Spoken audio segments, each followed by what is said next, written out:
Assalamualaikum warahmatullahi wabarakatuh. My name is Muhammad Ziad bin Muhammad Zuki, matric number 273123. In this project, we go to the construction, rebalancing, performance evaluation of portfolio that beginning of 500,000 ringgit.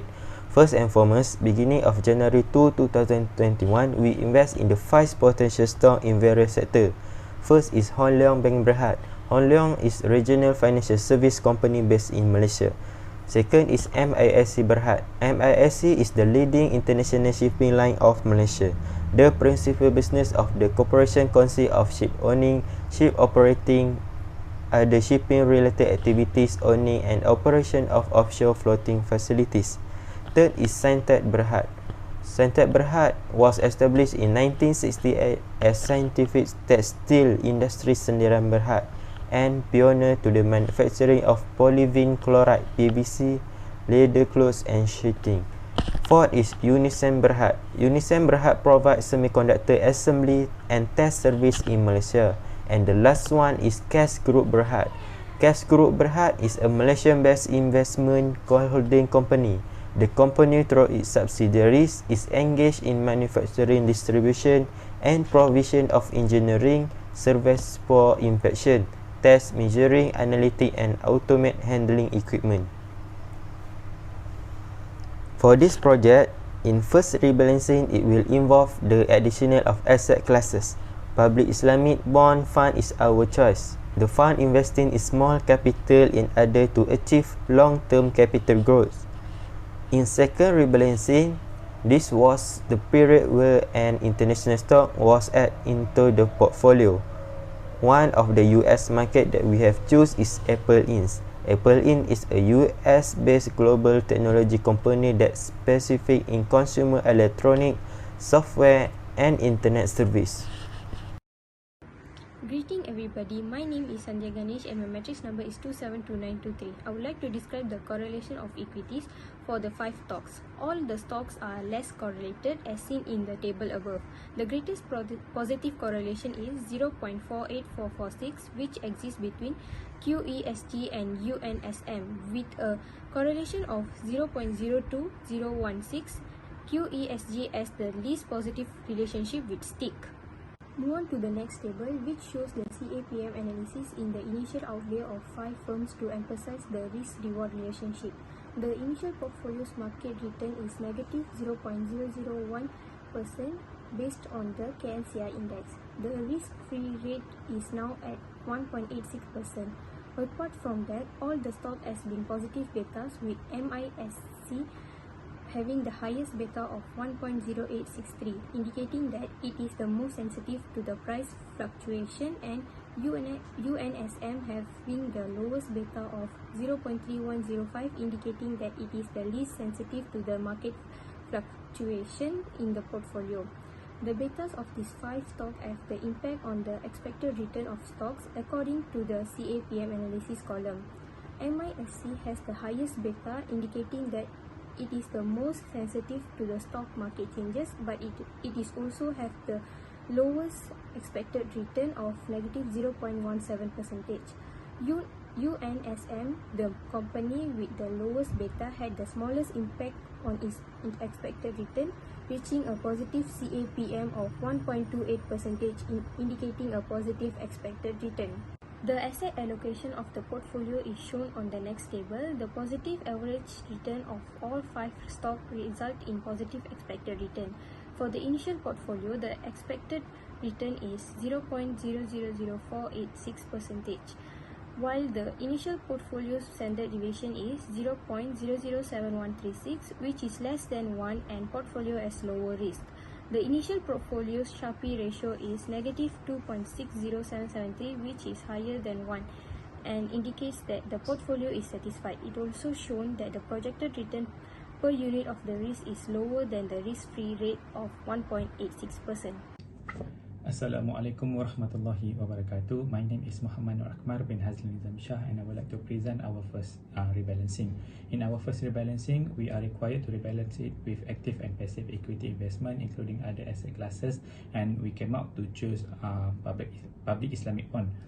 And in this table of correlation, we can see that most of combination of the correlation have increased, and by adding the new class asset, which is public Islamic bond, have rebalanced the portfolio. And the highest positive correlation among other selected investment is between Hong Leong Bank Berhad and public Islamic bond, and which is 0.857, which indicates a very strong linear relationship between Hong Leong Bank Berhad and public Islamic bond. And the lowest positive correlation is between QES and Hong Leong Bank Berhad, which is 0.0587, and which shows a weak linear relationship between QES and Hong Leong Bank Berhad. For the negative correlation between QES and public Islamic bond, which indicate that both variable move in the opposite direction, which help us to diversify our portfolio.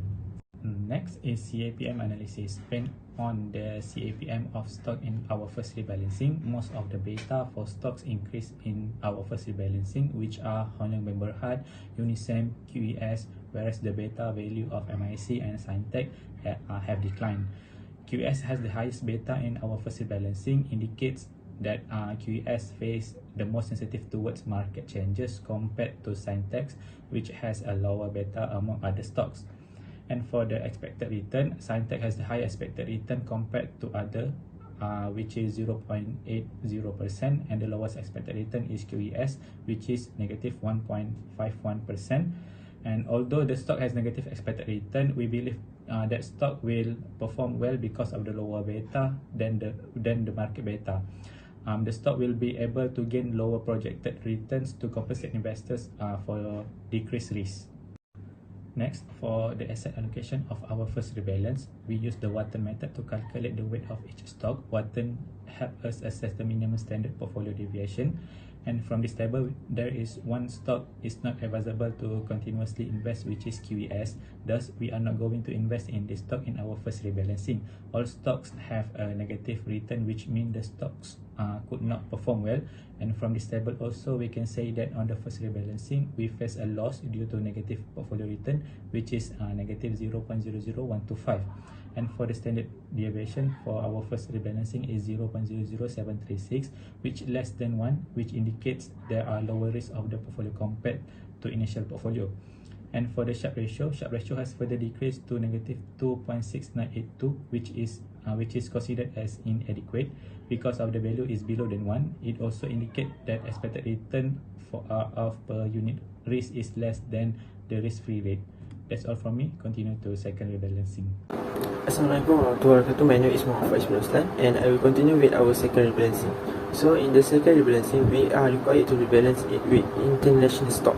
Thus, we choose Apple Inc. as our international stock, since this stock will give us a good return on our portfolio investment. In this table, it shows most combination of the correlation between stocks, which shows the positive and negative correlation between stocks. This relationship between stock is very important for our portfolio diversification to avoid huge losses. The highest positive correlation among the other selected investment is between Apple and a QES group, which is 0.699706941, indicating a very strong linear relationship. The lowest positive correlation is between MIC and a Sintech, which is 0.007762, which show a weak linear relationship. The strong negative correlation between Apple and the public Islamic bond, which is negative 0.09184, indicate the both variable move in the opposite direction, which is very good for our portfolio diversification. Based on the CAPM of stock in the second rebalancing, most of the beta of stock is less than 1 except a QS group. Beta less than 1 indicate the stock is less volatile than market. QS group still has the highest beta in this portfolio, which indicate the QS group is the most sensitive to market changes compared to public Islamic bond, which has a lower beta among other stocks. And for the expected return, QS group has the highest expected return compared to others, which is 2.99%. And the lowest expected return is Apple, which is 0.01%.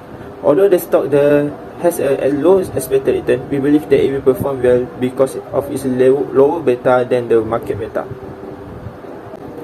For the asset allocation of the second rebalancing, we also use the Wharton method to calculate the weight of each stock. From this table, Wharton suggests we stop investing in a UNSM since the average return is a negative 0.007272, which will cause losses to our portfolio. The stock has a negative return, which means the stock could not perform well. Other than that, all stocks get the same weightage of 0.143 asset MIC with 0.285.